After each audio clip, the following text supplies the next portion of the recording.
નામદાર સુપ્રીમ કોર્ટના chief justice Chandrachud અને એમની 7 જજોની બેન્ચ દ્વારા 1 ઓગસ્ટ 2024ના રોજ જે ચુકાદો આપ્યો છે, જે સંવિધાનમાં આરક્ષણની જે સંવિધાનમાં અનુસૂચિત જાતિ અને જનજાતિ માટે આરક્ષણના પ્રાવધાન છે, ત્યારે આ બેન્ચના ચુકાદાએ એવું જણાવ્યું છે કે ક્રિમિલેયર અંતર્ગત રાજ્ય સરકારો જ્ઞાતિઓના વર્ગીકરણ કરીને અને અનામત આપી શકે છે। ત્યારે આમ કરવાથી જે બંધારણના મૂળ હેતુ છે, સિદ્ધાંતો છે, એનું ઉલ્લંઘન થશે।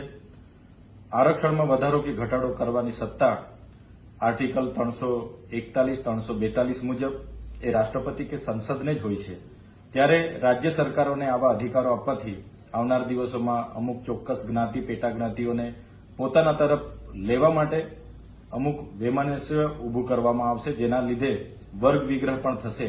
એટલા માટે આ ચુકાદાનો અમે વિરોધ કરીએ છીએ અને જે રીતે ભારતના એસટી અને એસસી સમુદાયના તમામ સંગઠનોએ ભારત બંધનું એલાન આપ્યું હતું, ત્યારે અમે પણ ગુજરાતના સામાજિક, રાજકીય તમામ અગ્રણીઓ, સમાજના સંગઠનો બધા જ અમે ભેગા મળીને બેઠક યોજી, ચર્ચા કરી અને ચર્ચાના અંતે આ બંધના એલાનમાં અમે પણ સમર્થન જાહેર કર્યું હતું અને આ બંધનું એલાન અમે પણ આહવાન કર્યું હતું અને આહવાનને ધ્યાને રાખીને આજે અંબાજીથી ઉમરગામ સુધીના તમામ જિલ્લા, તાલુકા મથકો હોય કે તમામ બજારો હોય, સજ્જડ બંધ રહ્યા છે।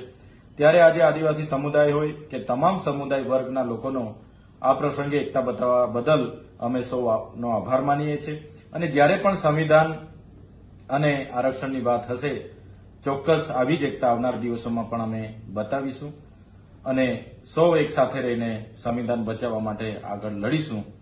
અને આજે જેમણે પણ સ્વયંભૂ સ્વેચ્છાએ બંધ પાડીને સહકાર, સમર્થન આપ્યું છે, એમનો આભાર માનીએ છીએ। ધન્યવાદ।